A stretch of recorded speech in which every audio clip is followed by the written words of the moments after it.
Listen, it's the news around the world. Adidas has dropped Kanye West after he made anti-Semitic, after he made anti-Semitic comments both online and in interviews.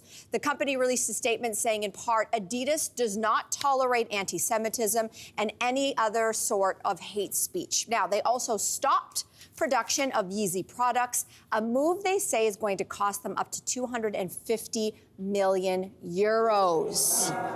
Okay, so is this what it finally takes, is to hit people where it financially hurts, to make them pay attention to what the heck is coming out of their mouth? I mean, what's your take on this, Lanes? I think it's one way, I guess. I mean, you know, and Adidas was almost the last of the corporations to drop Kanye West. Other brands, The Gap, Balenciaga, his talent agency, CAA, had done so prior to Adidas.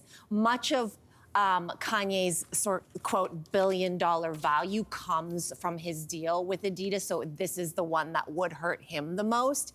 And they say they're going to lose 250 million euros, but they've already made tons of money with this Kanye partnership. Recently, there was an edition of one of his shoes that sold out. This was after the White Lives Matter t-shirt. This was after one round of anti-Semitic events. So what I'm trying to say right now is I don't know why it took Adidas so long. I don't want to give them any praise. Because money. Because money. Money's money. But I think that if I'm Adidas and I care about my brand, including my money and my brand and what it stands for, and they're saying we don't condone any sort of hate, I'm saying to myself, if I'm the Adidas brand, I'm a German company.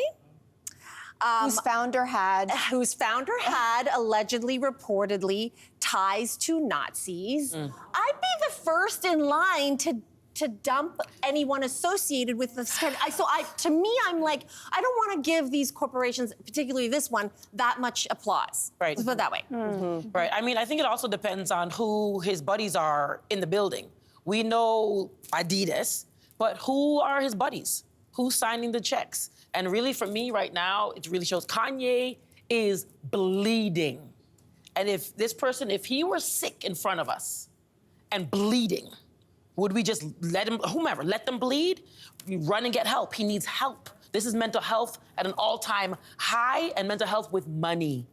And so a lot of people are attached to their paychecks. You know, he's the one paying their bills. And you're saying they're not helping him? No. Too many yes people around him? I think you're right, and I think in particular I'm going to point the finger at the fashion world. And I'm going to do this just because I think the fashion world is known for, I used to work at fashion television, there's a lot of smoke blowing, let's just say that. And there's a lot of like, once you're deemed someone who is considered to be cool and a tastemaker and whatever, there's a lot invested in that identity. And I think what you're speaking to is that could there have been sort of interventions of people saying like, hey, I care about you. I think you need some help right here. I think that should have happened a while back, because what's been happening is there's been signs for a long time, signs of and that he's acknowledged himself. Signs of sadness, signs of, he's mentioned bipolar, grief, exactly, all those things.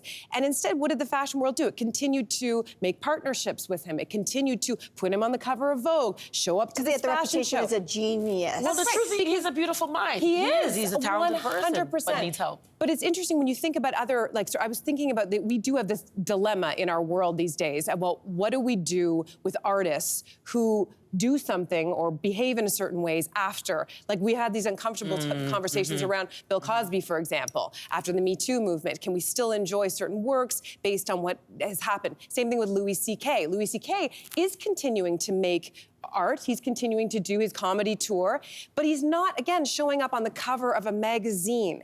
He's not making fashion. And I can't help but connect these two places. Can you connect maybe who the consumers are? Well, I mean, if I go specifically to Adidas, who is buying his products? There's a certain demographic. Are we witnessing a generational... Well, it ain't the hood. It ain't the ghetto, because the ghetto can't afford them shoes. Okay, well, there you go. But it is a certain demographic, whoever that specific demo is, they know. Is there such a generation shift? Are we so far from the horrors of the Holocaust that there is a generation that doesn't think that what Kanye is saying is all that bad? If you think about the last survivors in this country, They're now probably well into their 80s, and there aren't that many Holocaust survivors left. And what goes when they die? Their knowledge, their teachings, the history goes with them.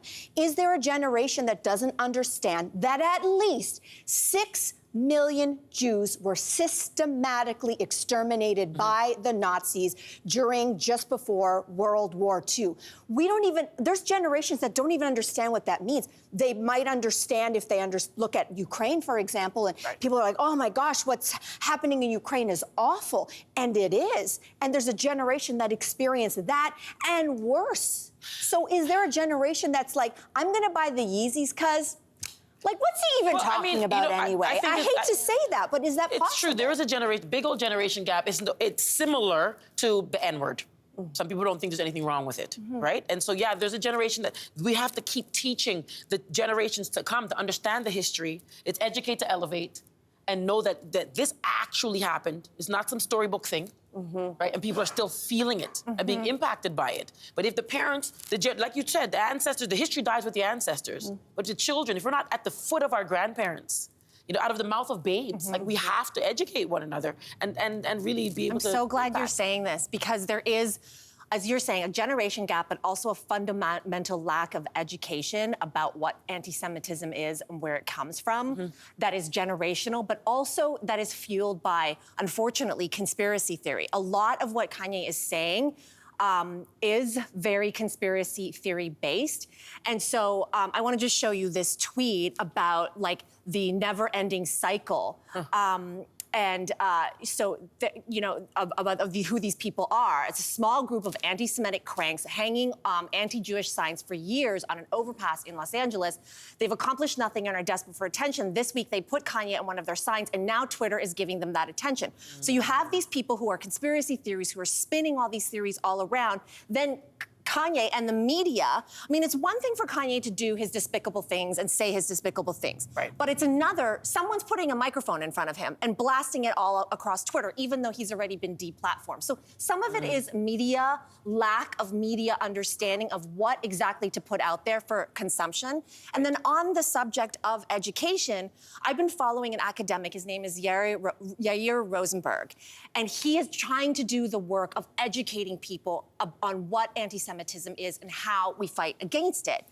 And so one of his points is there are very few Jewish people in our population. So the chances, especially of Americans knowing a Jewish person, this is the tweet. Jews make up 2% of the American population and just 0.2% of the world population. In practice, this means that most people have never met one. You can see how this might cause problems. So when the media is advancing horrible ideas, there is already this misunderstanding of what the culture is, what the religion is. And then a lack of education. What happens is that all of these things get entrenched. I'm not saying it's not a good thing for corporations to dump Kanye. I'm not saying it's not a good thing to criticize him.